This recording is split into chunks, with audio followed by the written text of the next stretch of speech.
It's good. We're excited. Okay. This is always the fun part of going live because we can't take anything back and we just hope that it all goes smooth. So you're just here with us. So it says that she joined. We're going to get you on here, Bethany.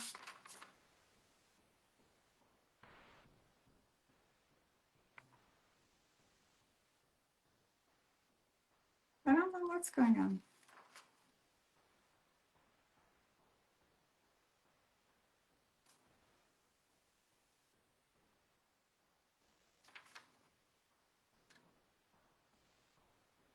We'll get it sooner or later. What does that say? Why is she unable to join? I'm talking to her right now on her phone. We've never had this problem before, so I don't know what's going on.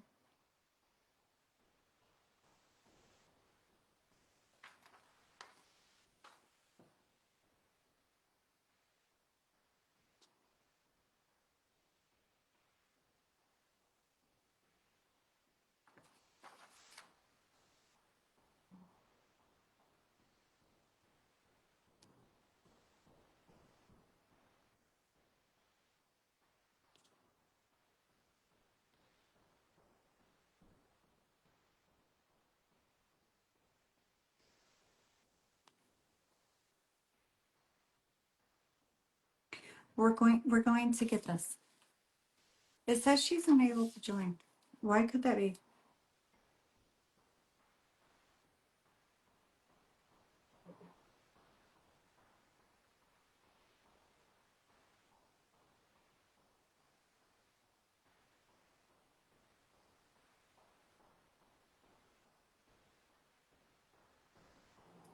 I'm so sorry.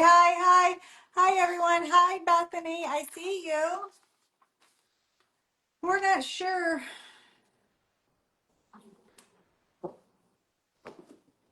Let's see here. Okay. Okay, Okay. I think we are live now. Oh my gosh. Yes. Hi. Hi, thank you for your patience. Technology. Okay. Oh, yes. We thought we knew everything about Instagram until we started going live with people on Instagram. Got it. Yeah, this is a new experience. I've done Zoom, I've done Facebook, but I've never done Instagram. So this is lots of fun. Well, we have gone live more times than we would like to share, and we still learn some new stuff. So There we go. That's great. Now I feel like I'm kind of twisting. All it right. is very nice to meet you. It is nice to meet you too. It's fun to have a mother-daughter duo. Yes, we think so too. That is great. It My is daughter's fun. 13, and we kind of think through what would it be like once you're a little bit older and we can do, I mean, we're already just kind of having that deeper relationship, but it's especially neat when they get to the point where you're both adults, and Yes. that'll be wonderful. I have a 13-year-old, and I think the same things. I'm like, what are we gonna do when you're Yes. old enough to be a mom and go through some life? Yeah. Fun to just dream about that kind of thing, I think. Yes, absolutely. Yeah, So, we have three daughters and they're absolutely wonderful. All three of them are just wonderful. Very good friends of my husband and I's. They're just really good girls. that's So the wonderful. moral of the story, if you're super strict with them when they're little and Then they'll love you then they'll back when just you're love older. you to pieces when they're grown. I'm in the middle of three teenagers, a preteen, and a 4-year-old. And so right now I feel like, am I going to survive the teenage years? Because You will. nothing I do is just, wonderful right now. And Yeah. that's okay. I'm okay with You that. will. You're going to survive them. And then Yes. it's going to be amazing. So I have four kids also, but Okay. like when my kids were really little, I read Susanna Wesley's book, Mm-hmm. or I don't know, I can't remember what book she was in. It was a book about her life, Seven but women. she was in Southern. One thing that she did, because she had so many kids, she would throw her apron over her head and she would be praying. And all of her kids knew not to touch her, talk to her, nothing. Like, just leave her alone. It's Yes, I really good love the training. apron theology time. Yeah. Yes. I Yes. think about that all the time. So Yes. how old are your kids? My oldest is 16. I have a 16, 15, 13, and 11-year-old. We had some really close together, and then the Lord just gave us a little surprise firecracker at the end, Yeah. who's 4. So kind of doing, Oh, I feel like we're doing the parenting thing all over again. Nice. yeah, but now you know what you're doing. Maybe. The other ones are like, Mom, you didn't.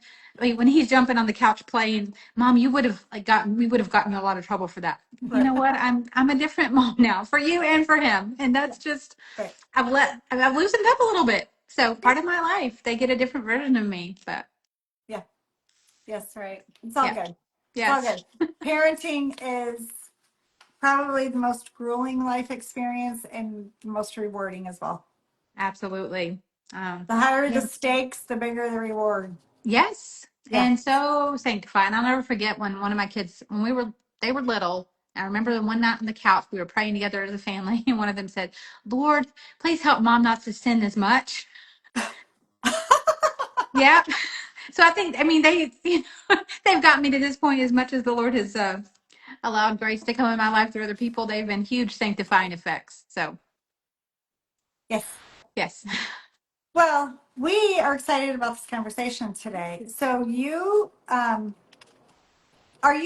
predominantly specialize in menopause, perimenopause, postmenopause? I'm not sure exactly which is which. That's okay.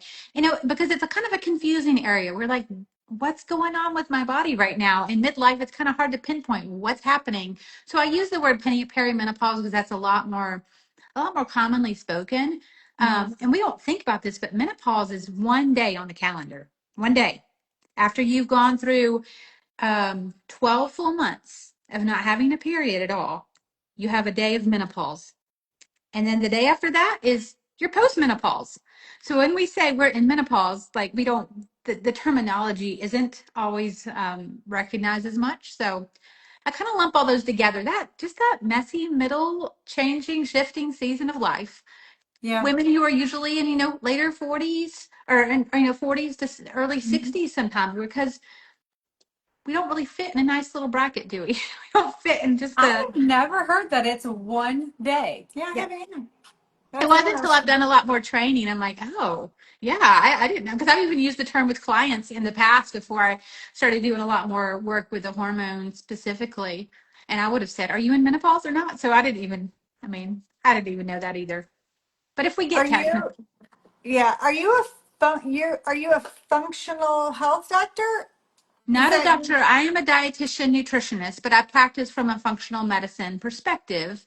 Some people don't really know necessarily what that is. So I like to say, well, we're looking at what's going on underneath the surface, what's going on at the root of what's at your health concerns. Um, and I say, like, if you were to hurt your foot and you've got a piece of glass embedded on there and it's bleeding, well, conventional methods a lot of times will just give you lovely band-aids to cover that up and maybe some painkillers versus saying, okay, why is your foot hurting in the first place? What do we need to do? We need to extract that glass out of there and maybe help your body heal up around Mhm. it and that kind of thing, instead of just giving you, pretty covered ups and crutches. So but I've discovered even in my life that what sometimes we think is the root cause of like infections or allergies or food sensitivities or nutrient deficiencies, learning to listen even more deeply than what maybe might be heard on a test is what's going on in a woman's story. Like what's causing the unrest in her body. And sometimes that is she's had a lot of stress she's held for a long time. And sometimes that's been trauma she's held from childhood.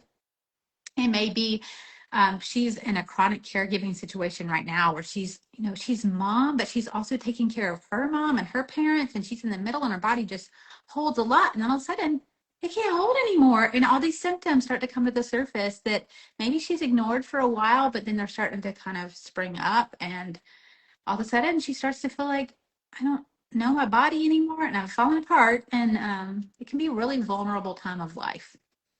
Yeah. Yeah. It's I feel like I've been blessed and I've done pretty well. Mm-hmm.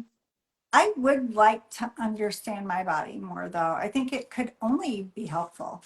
Mm. So I'm really, I'm happy to talk to you today. I know that I'm going to learn some things and be a little more knowledgeable. Sure. So before we get officially started into the interview, perimenopause, is that before? Yep, that's before. That's Okay. beforehand. Okay. So, there's no specific time. There are some stages of perimenopause, even when we look at some of our hormone testing and like the levels that we have. And I'm not going to go into numbers right now because it's just too much to hold. Yeah. But as we start kind of looking what happens before we get to that actual day of menopause, sometimes we're wrestling with symptoms like with irregularity in our periods and brain fog, and then weird, crazy symptoms, weight gain, or feeling like a lot of anger issues start to come up, and irritability and tiredness. And people are like, what's going on with my body? And then we don't even realize, oh, there's some hormone shifts going on here. And it's not my fault. I've been trying hard to take care of my body, but things aren't working the same way they used to even. And they start to affect your hormones. So yeah, that perimenopause is the stage before menopause. Okay. That Yeah. clears that up for me. I didn't Yeah. know which one I was Yes. saying. Yes. So your podcast is called Nourishing Her Middle Rest. What does rest look like for you in this season of life? And why do you believe midlife women struggle to give themselves permission for it? Yeah. That's such a big question, isn't it? And in this midlife season, I've found that so many things boil down to stress, unfortunately. And the stress that's put on us as women from the outside, and then that internal stress that we carry of, especially as Christian women, we are kind of feel that obligation. I don't know how many oldest daughters are out there, but I'm the oldest daughter. I'm the oldest of 8. So I learned from a very early age that I carried everything. And in some family systems, you have support from family. I did not have a good family system support. There's a lot of me holding the family together. So as women, we can hold a lot from an early age and learn that, we're the responsible ones. It becomes our identity, even of I'm the one that's going to hold everything together if it feels like it's falling apart. Um, and the concept of rest feels like something we have to earn. So I have found in talking to many other women that I am not alone, that I feel like I've, for much of my life, had to earn rest, that it's a reward for me for working harder, for being perfect. Even like if I would, when I was first married and the first couple of years of marriage before I started doing a lot of work, emotional healing, my husband would come home and I would want to like jump up from the couch if I happened to be reading for a second, doing something I love, almost to prove I've done this and this. I earned a chance to sit down today. I don't want anybody to see me like slacking on the job. I don't want to be called lazy. So much that I was burning myself out completely to try to prove something that I didn't need to prove to anyone, to other people, or to God. So in this midlife season, I feel like it sometimes kind of reaches this pinnacle where the responsibilities we put on ourselves and that other people put on us start to be at a mismatch of what our bodies can sometimes hold and handle. We just we can't we can't hold as much anymore. We don't have that same kind of energy. Hormones are shifting and affecting our brain fog. Is like we don't remember where we put our car keys or if we've ordered groceries or not for the next day, and school coming up and that kind of thing. So um I can't remember the rest part of your question as I started talking Well, about brain fog. you're kind of answering how do we give ourselves permission for it? Yes. How do we get to that point that our brains tell our bodies you can go rest? I still Yes. do that you're explaining it. I didn't know it was a thing until you just said it. I was like, it's Oh, just what I do. I yeah, don't. it is.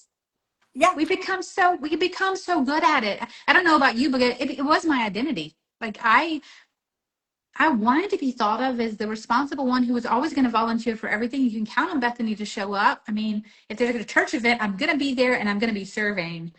yeah. And or if there's someone in need, I need to be the one to do it. So I've A lot of it starts with a renewing of our mindset. And I don't want to say it's all in your mind, but our mindset and posture toward rest becomes one of the questions I like to say is, how can I receive rest even more deeply today? A posture of receiving grace for ourselves. I mean, that's the preaching the gospel to ourselves, right? Yeah. Every day of, Lord, I don't have to earn favor with you. I don't have to prove that I'm worthy of your love. Um, and then some practical ways that I do that. I have a wellness planner that I use every morning or the night before I sit down, and I identify two different trios, is what I call them. And I talk about this in my podcast in the opening episodes, but one is what I call my planting trio. And these are 3 intentional actions that I'm going to take that day to move me toward my goal. Just 3 things, not like an endless to-do list, because we always feel like there's something else to do. If I mark one thing off the list, there's something else that I can do. But 3 intentional actions. And so today was, I need to draft episode 7 of my podcast. And I needed to purchase my school supplies. And I didn't write a number 3 on there today because it was going to be a busy day anyway. So I wasn't even going to get to 3. So I had permission to have a blank in my 3rd planting trio. And so that helps me identify what are the actions that I'm taking that are going to move me toward my goals. And at the end of the day, I can reflect and celebrate, even acknowledging, look at what you've done, look at what you've planted. Because and if we're planting a garden, I like a lot of agricultural language because we live on a farm and I'm learning to grow vegetables and wildflowers. I'm not perfect. But I see that it's just the intentional action of doing something day after day after day, faithfulness, versus, and that helps me know I'm not behind. If I've accomplished those 3 things or 2 things, then I've done what I needed to do that day. And that is enough. And I rest in the grace of enough. I say, Lord, these are little actions, but would you bless them? And that would you water them? And then show me for the next day, what do I need to do? Now, I don't do this perfectly. And sometimes I'll get to the end of the day and realize I didn't write those things down. So I'll go at the end of the day and I'll write down the 3 intentional things that I did because I've tried to keep them in my mind regardless. Mm-hmm. But the other thing I do is called my tending trio. And these are 3 actions that I take to tend to myself. Self-care is one of those things that's thrown around so much, and I've been very resistant to self-care. It's one of the things I had to work with when I first started out in counseling journey like 10 years ago. Giving permission to take care of myself was a big thing. But I've realized that if I care for myself well, I can show up for other people, for the people I love, the things that matter most. And self-care doesn't, and that, well, I like to call it the tending trio more than the self-care trio because it doesn't feel as selfish. And tending the things that I need isn't just like getting a pedicure. Now, it may be like sometimes I have to write down in there, I need to cut my fingernails today because they're driving me crazy. But these are the things that help me move toward rest. And that might be that I need to take the supplements that are really helping me feel steady and calm in my body, that are keeping my blood sugar stable, that are helping my hormones function optimally. But also it's tending the body, but tending to my heart too. So one time it might be that I need to text a friend that I need to connect with, or I need to send a message to my life group lady saying, I'm feeling really anxious about this appointment that I have coming up. Can you please pray for me? Or having one of those hard conversations with my kids that I don't want to have when I know that I've done something and I need to make a repair, but that goes on my list because that's causing unrest in my soul. And then something for my heart and then for my spirit. So spiritually, what I'm going to do to tend to my spirit, my relationship with the Lord, if it's just a minute to breathe, a breath prayer, if it's listening to some scripture for me, maybe it's journaling something or picking up a book that I know is going to nurture me. And it's not about doing these things perfectly at all. There's like no perfect way, but it's helping me to listen in with compassion and curiosity to myself. What I need today to move me toward rest? How do I help nurture that rest and receive that rest in my body today and in my soul, in my spirit?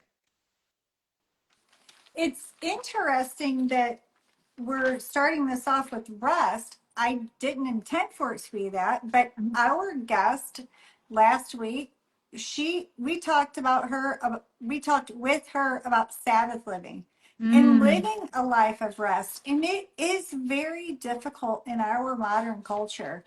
And it's probably been something difficult throughout time mm-hmm, because Jesus really stressed it and emphasized mm, how important rest was. mm-hmm. So I'm very happy to discuss it again because it's something that we really do need to. But I like your approach. She also journals in the morning. And I like your approach that it's methodical on the things that you know are going to be important throughout the course of your day. Mm-hmm. And 5 kids, yes, you probably do need a journal to keep yourself on track. Um, And it's, when I write things down, I think there's some research that shows when you write something down, you're 46% more likely to do it. oh, wow. And so I don't just write it as like as another thing to do, but it's because it helps me be intentional about it. I've had some specialized training in goal achievement and behavior change. And that's something I've learned about myself because this is like I've only been doing this practice for about a year now, and it's made a big difference in my life. Just those very small practices, and I practice within a bigger framework of helping women like realize what their values are and move toward 10-year goals and really accomplishing our vision in life, what the Lord has for you. But we start really small. We don't start with like the huge things that are overwhelming. When someone feels so overwhelmed and they're so busy and so stressed, I don't need to give them, well, here's this complicated system of 49 steps you can do to get to rest, because it doesn't feel like rest. So we just start with the very simple rhythms. Well, and I have often wondered like why do we put so much pressure on ourselves to do so many things? And is it, honestly, is it the trick of the devil to keep us busy to not be able to achieve the rest that we really need? Mm. Because it just seems like life just gets busier and busier and busier Mm-hmm. when in fact we need to okay, we need to take a step back and analyze what we actually need for the day. Yes. Well, and it's back to what you kind of framed in a way. I think that we do need to aim towards a goal of a simpler life and having the goals set out for us every morning. And they're simple, easily achieved goals Mm-hmm. and the grace to not get through all the goals. I think that simplifies and organizes and makes things feel more doable. Yes. I mean, it doesn't mean I'm not going to have a few more things on my list that I need to accomplish, but it's not even a to-do list of like checking off the to-dos, because Yeah. these are things that are really like anchored and purposeful. Yeah. Um, but one of the things that you mentioned about, I wonder why do we do this? I think one of the things that's really helped me is identifying my values. And I've spent some time, I have a very it's like almost like a game structure that I use with my clients to help identify what are our values. And you boil them down to about 5 to 7 values that you have. And I've realized in my further reflection, I was kind of getting ready for the fall semester to start. I'd only had 6 values, and I kept thinking there's one more that's missing. I just don't know what it is yet. And as I was reflecting for a few days, it came to me. I've been struggling so much with being present with my children. So much. Like I keep getting drawn away, and I'm kind of in a new phase of business where I'm building a lot, and I'm so excited about learning and investing in my clients. But it was hitting up against a wall with me, and I thought, why am I wrestling with this so much? And I realized it's because I value presence. I value presence with the Lord. I value presence with myself, and I value presence with other people. So to name those values has helped me really to identify, okay, so what goes on that planting trio? If presence is one of my values and on that tending trio, how do I need to honor that in my life? And to know, there might be activities that you're involved in that don't align with your values, and that kind of helps you prune those things away. So at the beginning, kind of this, new wave of the new year, I kind of think about as we start the school year, even if people aren't in school, kind of a new time for us to evaluate what do we value? And what will we say, you know what, that doesn't align with what I value personally or what our family values. And you know what, maybe that's something that um, we don't include in our schedule this semester, or I include more of what I value and that energizes me. Because when we're trying to do things that we don't value and it just feels like drudgery, maybe we don't have the proficiency in it, um, or we don't have the skills and we don't have the interest. It can be so draining versus leaning into things that give us joy. We have skills, we're equipped for it, and we have the desire for it. That's what I call our desire zone. That gives us energy. Even if we're tired, it's not draining in the same way. And that way, somebody else may be really gifted in that area. So that's why, like, I'm needing to make decisions about how much more time do I need to spend designing my website versus letting somebody do that who's really proficient. Just because I have an interest, could I bless another woman to build my website and let me do something else that I really want to focus on the most right now? Uh-huh. So, yeah, we don't have to be good at everything, right? We can just acknowledge there's some places where that's not my skill, and that's not my gift, and that's not my personality, and that's okay to say I'm not good at everything. I love that advice. I think that is such use, very, very useful in a person's life. And it was interesting that you said something was pulling at you, nagging at you, something was missing. You just Mm-hmm. couldn't place your finger on it, and spent some time praying and trying to discover what this was. Mm-hmm. Back to Robin's point, are we so busy and distracted that we're just robotically going through life and we're just missing it? We're not present with our families. We're not present with the Lord. We're not Yeah. seeking his face. And Yeah. I think that, I mean, you should create a journal for people for prompts every day.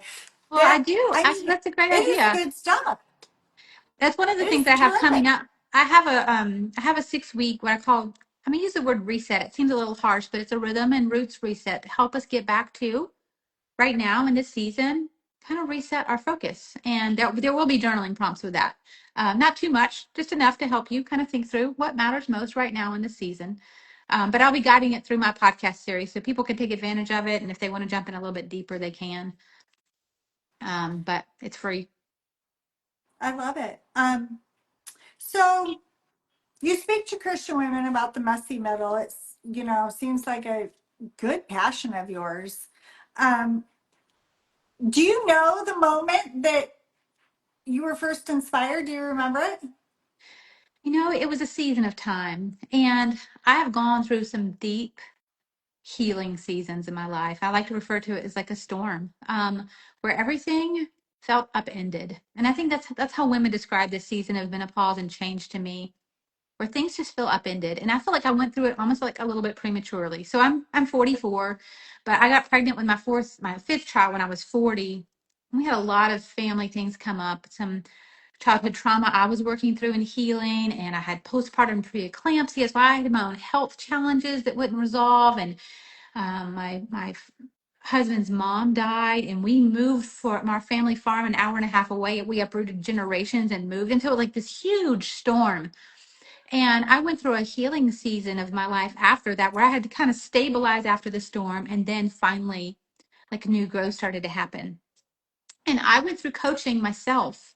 I had two wonderful coaches who worked with me to say, okay, because I said, I don't think I ever want to have a business again. I'd worked in my business with women in this season, probably since 2016. I've been working with them, but I thought I don't have energy for that anymore. I can't do that again. And Lord, what do you have for me? I can't go any further. So as things settled after the storm, and it's time to regrow and rebuild, and I was seeking wisdom, and coaching gave me the opportunity to listen in. And that's the beauty of, I found I had never been through coaching before. I worked with a therapist, but never coaching. So Mhm. coaching gave me that space to listen into myself, to tune into what do I really want? What has the Lord gifted me in to create that, that margin to listen that we were talking about. We're so busy. When Yeah. someone holds space for you, like an hour at a time, just says, tell me more about that. What's going on? Noticing you saying these patterns and that kind of thing. So one of the key coaching conversations I remember having, I was actually walking outside as we were talking, and I realized that part of my healing journey has been to know that I have a place around the table with women. Mhm. I'd always seen myself as someone to be the fixer or the healer. Um, or to be the one, if behind the scenes, if you need something, I'm going to help you, but versus I'm going to sit at the table with you and I'm going to be part of that life. We're going to share life together, shoulder to shoulder. And that's what I love about coaching is I'm not looking down on someone. I'm not having to fix their life. I'm just standing with them and sitting with them in that time. And as other people have done for me. And so as that realization kind of came to the surface, I don't remember the moment I thought I'm going to launch Nourishing Her Midlife Rest. It was just more that realization of I belong here and I want to share this with other women. I want to share this season because I'm in the perimenopausal stage. Things are shifting and we thrive as women when we can lean into communities, true, authentic community together. And we need each other. We can't go through this alone.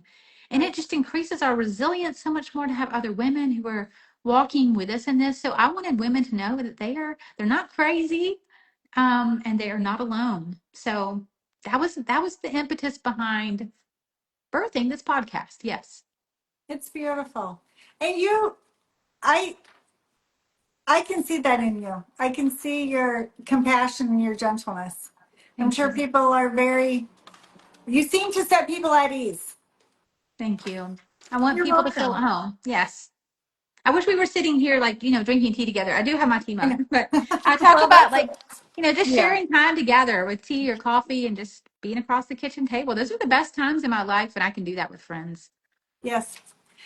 And I know that for Robin in her life, she she has 4 kids. Hmm. Two of our children have 4 kids. One has 2 kids. And children they're very time consuming in a very good way. We want to be consumed by the time that we spend with our children. Hmm. It's probably the most important job we'll do. And also, it gets just exhausting at times. And I have noticed some of her friends that come around just being with each other and just discussing events of life, Hmm. it is encouraging.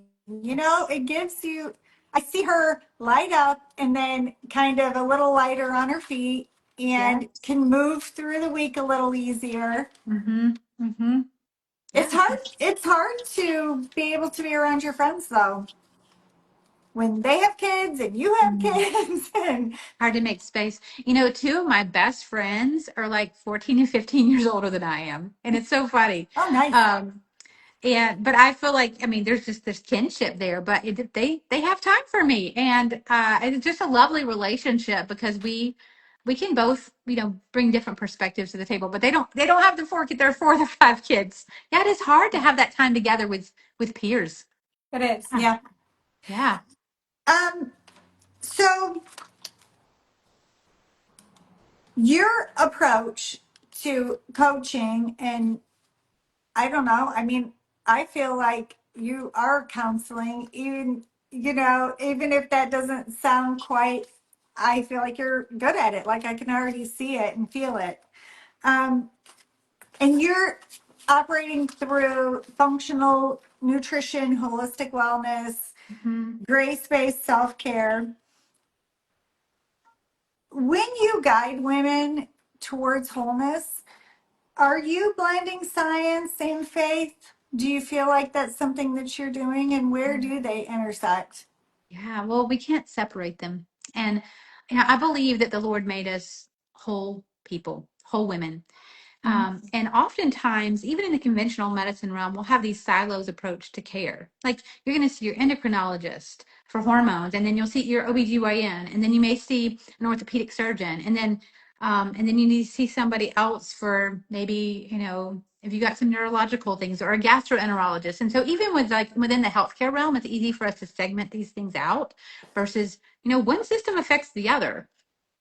So that's just in healthcare. But when it comes to our bodies and our faith, we can't separate our minds and our hearts. I like to say body and soul just to kind of make it easy. We can't separate those out from each other. And um, I think about the tenderness of Jesus when he reached out and touched people. and the mercy that flowed, knowing that they have physical needs, and tending to those physical needs, but also their spiritual needs at the same time. And so, as a practitioner in the more medical realm, I also think it's so important to listen. What's going on with compassion and curiosity? What's going on in someone's story? Now, I work with women who are not Christians too. There have been women who come across my doorstep, and we may not necessarily share the same Christian faith, but also they recognize there's something different here because if I were to just treat the body, a lot of times what we can do as women, maybe women have had not any interest in health so much, and all of a sudden something happens and they think, I've got to do something. Maybe I've got to lose weight, or I've got these health issues that I've got to conquer. And we can swing to this side of anxiety, and we just Mhm. try to fix everything. Or we can just be on the part of apathy of like, well, there's nothing I can do about it, so I'm not gonna really try. I'm just gonna act like it doesn't really matter. Or even as Christians, we can think, well, the body doesn't matter. It's only the spiritual that matters. And I mean, that'd be rooted back in what, like Gnostic teaching, even would be so Yes. something that we would have talked about even in scripture. No, God gave us bodies, and reclaiming what I call the theology of the body, that the Lord gave us these bodies to steward well. Mhm. And I was actually teaching a homeschool class, and I recorded some teachings for homeschool high schoolers this past summer, because I want to root even their understanding as teenagers. And the Lord gave us bodies, and they're good. And sin has affected things so much in this world, and we have broken bodies. And healing doesn't mean that we're going to get fixed. We can't work toward like fixing our bodies and improving them for the sake of like, even just worshiping them, but he did Mhm. give us a body to use. And so a lot of the women who work with me have felt so called to carry out the Lord's calling in their life. They have a mission they want to accomplish, but their bodies feel like they're slowing them down, and they're saying, Bethany, I need help because I'm carrying extra weight. There's a lot of pain and joint pain with this, or I've got digestive issues, and I can't be present with my family. I don't have the energy I need to focus in on what the Lord has for me. And so that's where we put those together of faith and science, or scripture and story, I like to say. Or I also say it's not just your biology, it's your biography. And so what's happened in your life, for us to listen deeply, like where's the Lord working? What have you been carrying for a long time that you may need some deeper work than even I can give. That's where like we pull in some of the therapists I work with who are beautiful Christian women, like who've worked with me, to say, okay, there's some healing that has to happen in all spaces. Um, so yeah, we are whole women, and we can't just treat one little symptom of something as is isolated. I wholeheartedly agree. I appreciate the scientific approach as well as the spiritual approach, because you are right. I mean, God gave us a body, and He did tell us our body is the temple of the Holy Spirit. So Yes. I Yes. think it's something that for, you know, a while the Christian community has somewhat neglected, has Hmm. put to the side, where it should be operating together. I like the theology of the body. I like Hmm. that. That's a good way to think about it. And I Um, think I interrupt you for a second, but I think oh he's no, given go us ahead. a lot of common grace too. That there are doctors out there and medical practitioners who aren't necessarily Christians, but the Lord has given them Mhm. minds, and they are brilliant people, or people who've worked in the field for a long time, and I respect them deeply. So I don't ever Yes. want to feel like I'm at odds with people who have been working in this field for a long time who aren't believers. And I think there's even an opportunity to dialogue with them as patients of theirs. And I respect practitioners who've worked with me in the past. So I always like to make that caveat.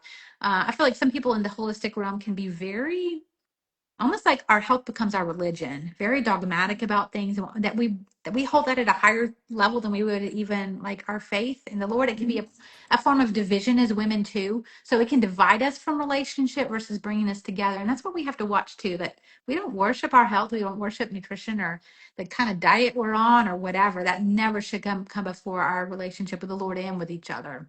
So I'm throwing that one out there. Oh no, I agree with you. I would like to know more about my body. I always want to know more about my body, how it feels, why it's feeling the way it's feeling, what it's doing, why it's behaving this way. Yes. I go to chiropractors. I try to stay up with, my medical doctor Hmm. checkup.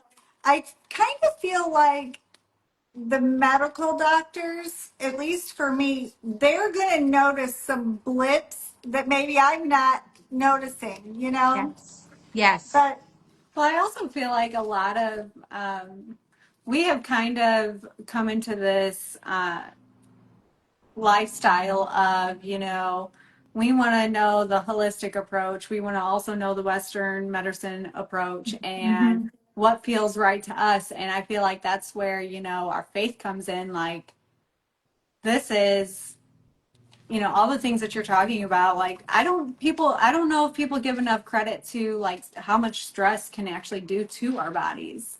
Yes. And there just has to be like a medical name for everything, but stress is a huge thing. And, Yes. you know, healing, what you were talking about earlier too, like holding on to stuff is some could cause a lot of issues. Yeah.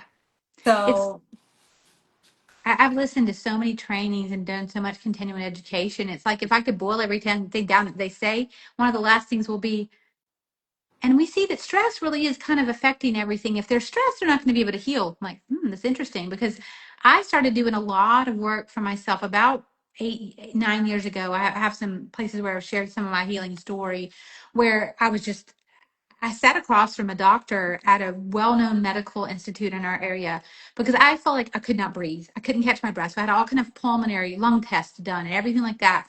And I remember sitting on the bench, dangling my feet on that medical bench. And I thought, I'm going to get answers. I had brought all my 4 children with me. I'd pushed the stroller into the medical center. I'd gone through all the breathing tests with them. Like, just a second. I'm almost finished. Guys, thank you for being patient. And they're like little kids. And he said, I can't find anything wrong. I think it's just stress. And I was so defeated because I'm like, well, I went to the top people who know everything in the area, and you're all I knew how to do. This was where I had worked before as a dietitian. I thought, surely they're going to have answers. And that's why I had to start digging for myself. And so I made a lot of strides with physical healing. But then I kind of felt like there was a continuing to like loop and I couldn't maintain that for some reason. Like I couldn't keep things stabilized in my body. And so every few years I was still having these gut things come up and these food sensitivities that kept reoccurring and things kept like, I'm like, I can't get where it's just settled and my body's at rest. And I didn't realize until later on when the Lord brought it to the right time where I was physically healthy enough and then emotionally stable enough to reveal some things in my life that I had to make some hard decisions about naming some things that I wasn't even aware of. But that was kind of like the final wave of healing to help release some of that stress, things that had been causing unrest that I wasn't even aware of. But the Lord was gracious to help reveal that and to begin a deeper healing that I never expected. So you're right. I mean, stress, it plays so much. And for us to say, well, it's just stress. Well, it's not just stress. And so if we don't yeah, look at stress from the very basics of how do we start our day, how are we anchoring our days, how are we planning our rhythms and seeing what's important. I mean, there's so much we can do just as women without having to take another supplement that's a wonderful adaptogen. I love adaptogens, but there's only so much that we can take. We can't out supplement a lifestyle that's just full of stress. It's not going to right. help us. Right. I believe that to be true. And I love supplements, but, I love but supplements. I've used yeah, many that are effective, yes, but it's kind of a waste of money if you're going to kind of continue your lifestyle and not really look at a deeper level. right. Yeah, Mhm. right. Stress is, my mom went through a very difficult time and she's went on to be with the Lord. And all through the process, you know, her medical process that she went through, the overwhelming conversation was stress is, there's only so much we can do, and stress is, you know, has to be mitigated. Mhm.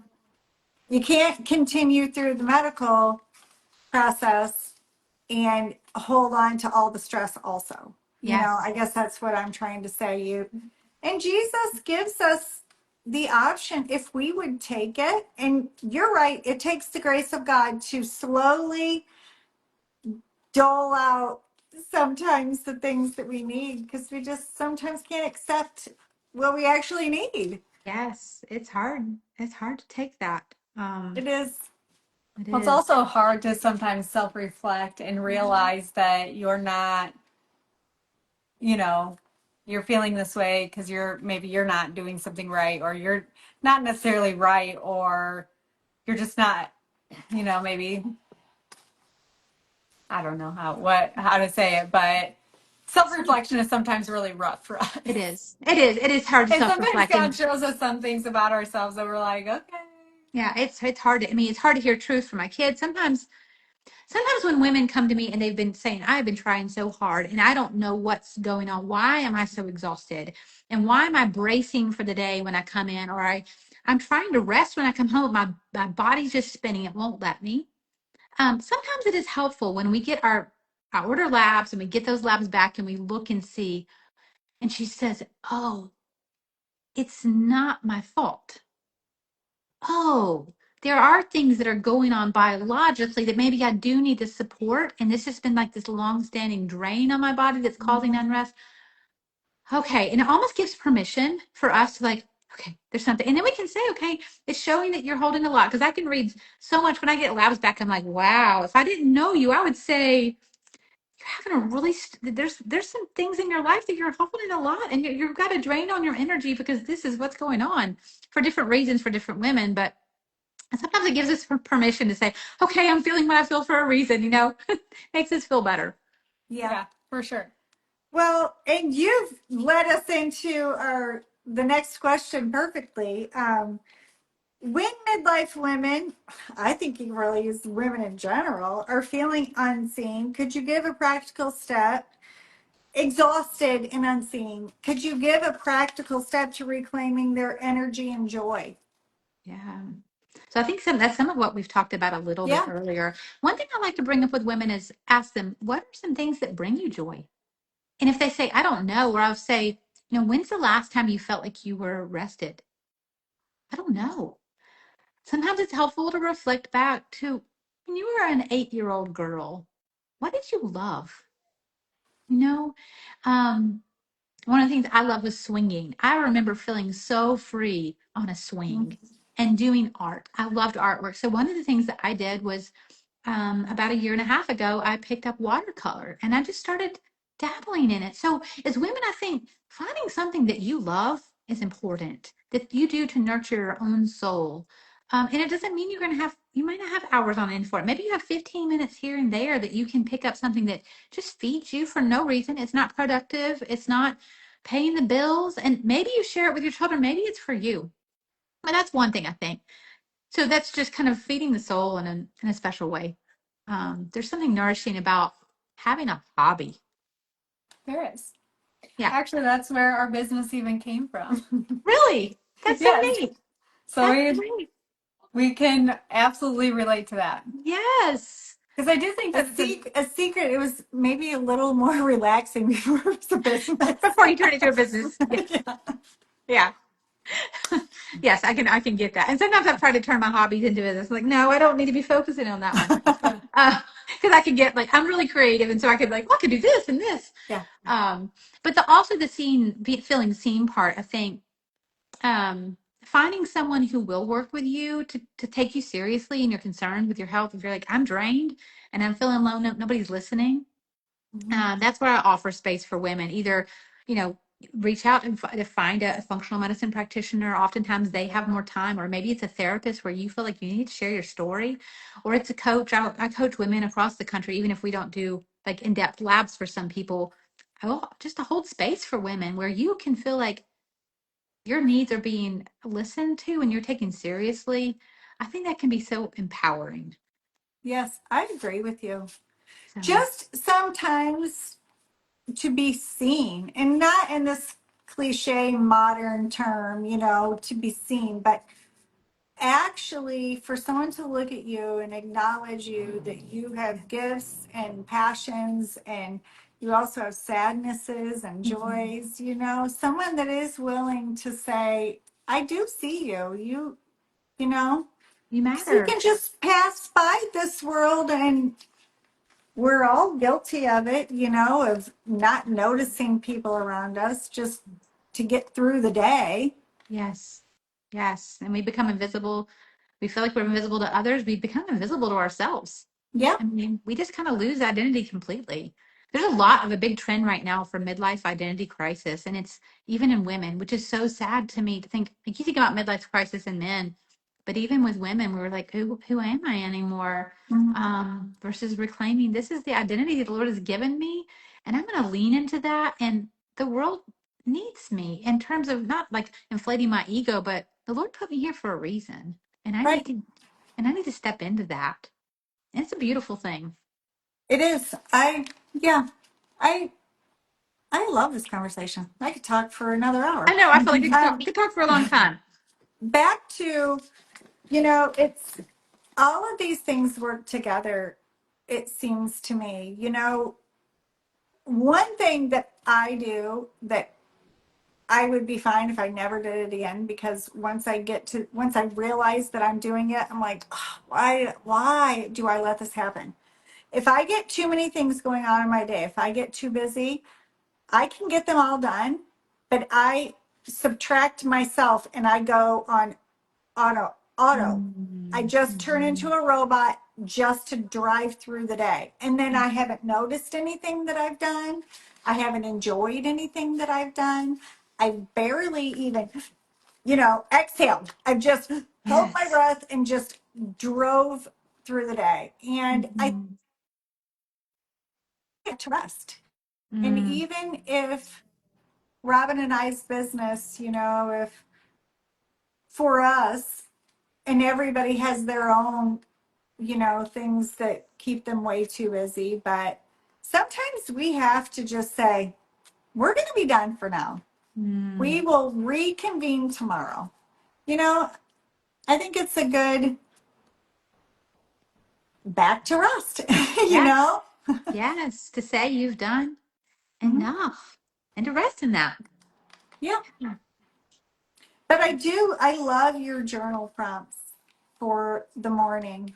Even if it's not journaling, even if it's just taking a moment. One of my things that I've been trying really hard to do, I keep telling my kids to do this, is when I wake up in the morning, go outside, get some sun in my eyes. Yes. Yes. Say hello to Jesus for the morning. Thank you, Lord. Enter into a state of gratitude, even if that's the only time I do it for the day. And Mm-hmm. it does seem to make a difference in my day and my overall mood and Mm-hmm. the hurry of life. Yes. You're anchoring yourself in that presence right from the very beginning. Yeah. Like, listening to you and all of the questions and how they, ebb and flow into each other is very interesting. So we always like to ask a golden nugget question. It's kind of like it can be a summary of the whole conversation. It can be something brand new, but we feel like, and you touched on it earlier. I don't even know if you realized it, but we believe that everyone has something to put on the table that other people can take from and be inspired and encouraged. If you had a golden nugget that you would say, take this advice, it will help you, what would it be? Mm.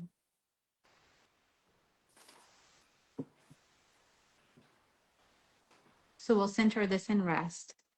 That rest is not a reward, it's something you receive and you return to again and again. I love it. I love it. And I think we can all do better with that. Need to emblazon it across. Yes. Yes, absolutely. No, I need it. I think I preach this and I share these things because my own soul needs to hear them so much. I mean, I'll listen back to my own podcast again because I need to hear truth. It's so funny. Usually people don't like the sound of their voice, but I think I need to hear that. It helps embed that in me. Yeah. So it's not like I'm preaching from a place of like, I've accomplished this. Y'all can figure out your life. It's like, no, I need to hear this so much. I better start talking it. So yeah. Well, we thank you so much for being our guest. Yes, it was absolutely lovely. Thank you for Lovely sharing this time with conversation. me. Yes, I enjoyed it very much. And I wish y'all, and I don't say wish, but I do wish you well in your endeavors as mother and daughter, and that you would go and rest in grace and peace. Thank you. And Thank you. I would like to talk to you again sometime. That was Perfect. delightful. That sounds great. That sounds All great. right. You have Stay a in nice touch. afternoon. You too. Bye bye. Bye.